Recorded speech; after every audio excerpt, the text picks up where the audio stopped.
प्रक्रिया चल रही है उसमें कई पर्चे उसमें अर्बन कोऑपरेटिव बैंक के जितने भी प्रत्याशी गण थे वो सब हमारे पास में आए। उन्होंने कहा कि अंतिम सूची लगी थी वो भैया पड़ गई, अंतिम सूची लगी थी वो पड़ गई है। उसी को देखने के उपलक्ष्य में मैंने जिलाधिकारी महोदय से निवेदन किया कि इस तरीके की हरकत नहीं होनी चाहिए। जब अभी किसी तरफ से कोई भी पार्टी का प्रत्याशी घोषित नहीं हुआ है तो जब घोषित नहीं हुआ तो क्या मतलब है कि आप इस तरीके से एक तरफा वो करें। और जिन्होंने भी ये लिस्ट फाड़ी है, मैं जिलाधिकारी महोदय से मैंने कहा कि इनके खिलाफ FIR दर्ज हो और जो यहाँ पे उस टाइम पे पुलिस की ड्यूटी में थे उनके खिलाफ भी जांच हो और जांच के आधार पर इस पर कार्रवाई होनी चाहिए कि आखिर ये लिस्टें फाड़ी किसने। भाई अंतिम सूची लगी तो इसका मतलब है कि कहीं ना कहीं इसमें धांधलेबाजी हो रही है। ये हमारे जो RO साहब हैं और जो ARO हैं, इन सब लोगों ने मिलकर इस तरीके की धांधलेबाजी करने की कोशिश की है। ये किसी तरीके से भारतीय जनता पार्टी बर्दाश्त नहीं करेगी।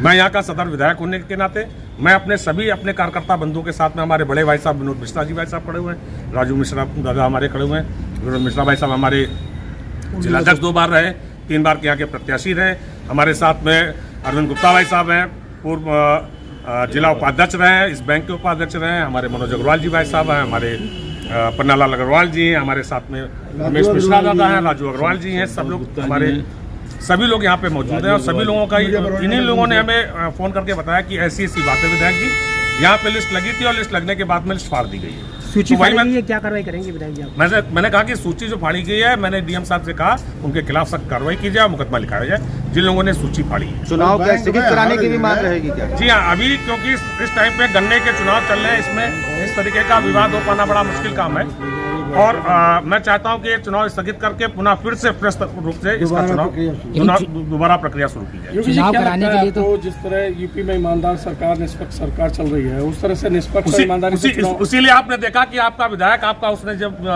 बैंक वालों ने और यहाँ के बैठे कर्मचारियों ने जिस तरीके से धांधलेबाजी करने की कोशिश की, मैं खुद स्वयं चल के आया हूँ और बिल्कुल निष्पक्ष चुनाव होगा, ये मेरा वादा है। लेकिन चुनाव कराने के लिए तो पंडाल उंडाल सब लगाया जा रहा है। पंडाल लगाया जा रहा तो पंडाल लगाने दीजिए, अभी क्या हम इसमें कह सकते हैं?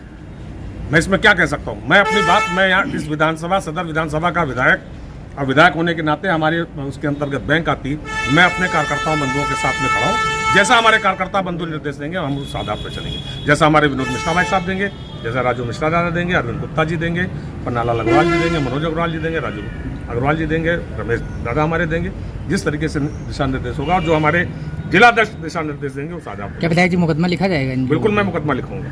अगर मुकदमा नहीं लिखा गया तो मैं कल से धरने पे बैठा मिलूंगा।